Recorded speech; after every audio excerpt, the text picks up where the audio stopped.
Hi, so for this video I thought I could just demonstrate a couple of watercolour techniques just to help people sort of understand how you can get these blends from one colour to another with watercolours, and also just to help look at how you can get some lines and marks and textures when you're painting with watercolours. So I've got a pint of water, an old needle, this is watercolour paper, dog hair on it, watercolour paper, and some nice watercolour paints. These are De La Rowney. You can get them on Amazon. They're not very much, but they're really lovely paints. And a slice of kitchen roll, very useful. And I've just dropped paint all over my thing. There we go. So we're going to have a look at this iris petal.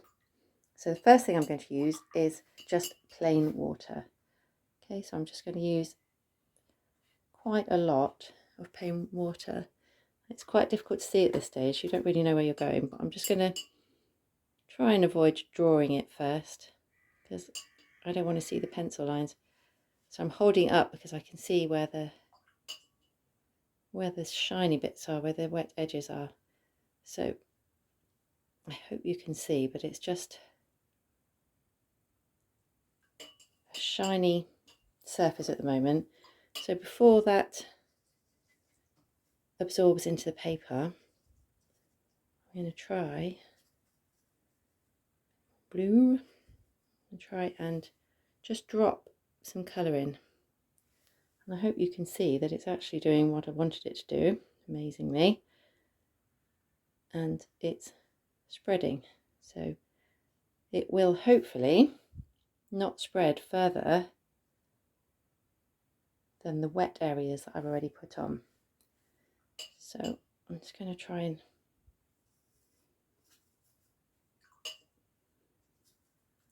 get slight differentiation with this colour here.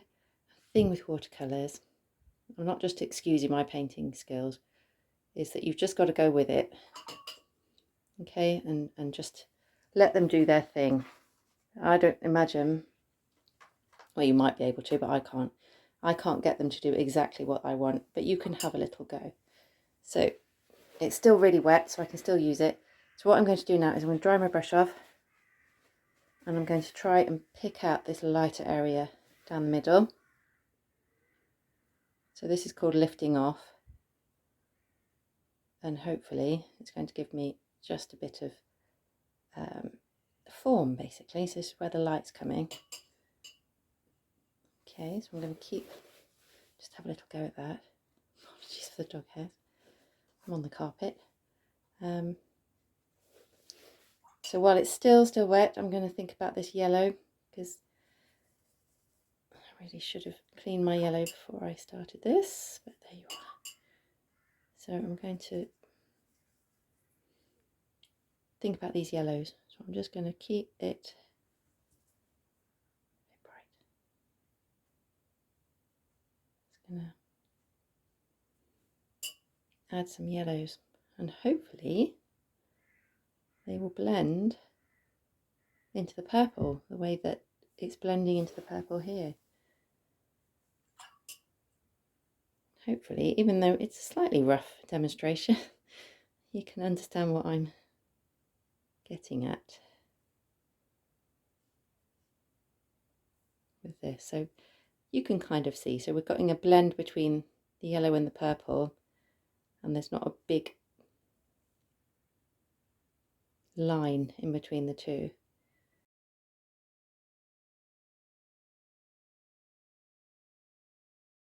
So that is a kind of start.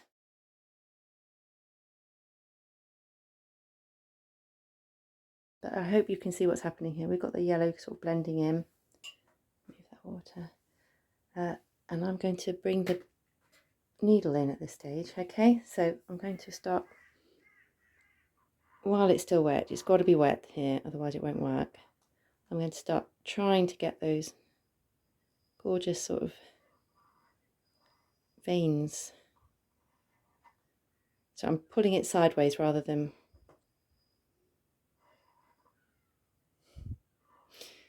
rather than sort of scratching on the paper, because otherwise you get a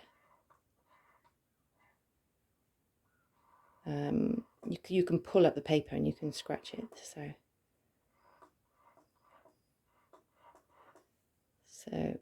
it's not the world's best painting, I'm afraid, but I'm hoping you're getting the general idea.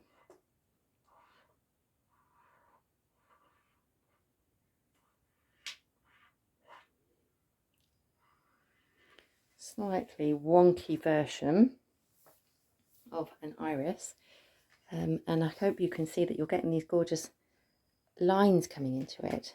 So last but not least, I'm just going to very quickly bring in the next tool that you always need when you're doing a watercolour painting.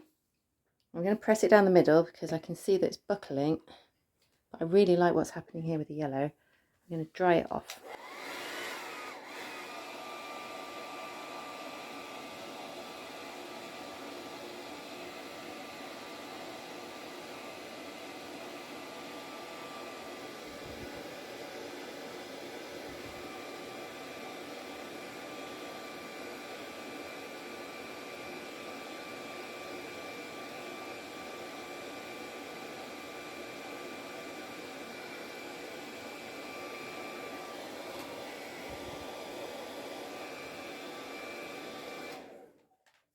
Sorry about the noise.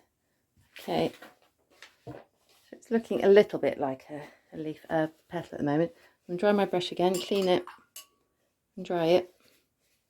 I quite like that, but it wasn't intentional, so I'll pretend that I meant to do that. But I'm just going to use my clean, dry-ish brush to just take those down a little bit. So that's layer 1, and then what you'd normally do is have a look at layer 2. So I'm just going to very quickly mix a little bit more of this purpley colour, and I'm going to try and differentiate this area up here. That's quite a hard line, so I'm going to just soften it down again. Same technique, dry your brush off.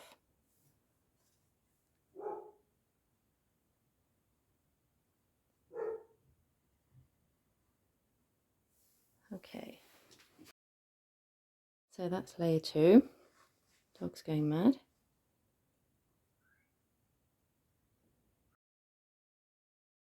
And there we go. So that's layer 2. I've just got this line going down here.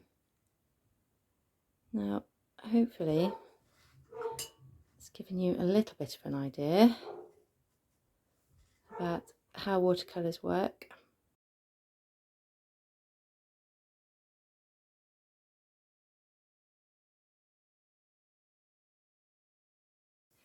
And it will give you a little bit of an idea about trying something hopefully slightly better painted than this yourselves. Okay, thank you very much. Bye.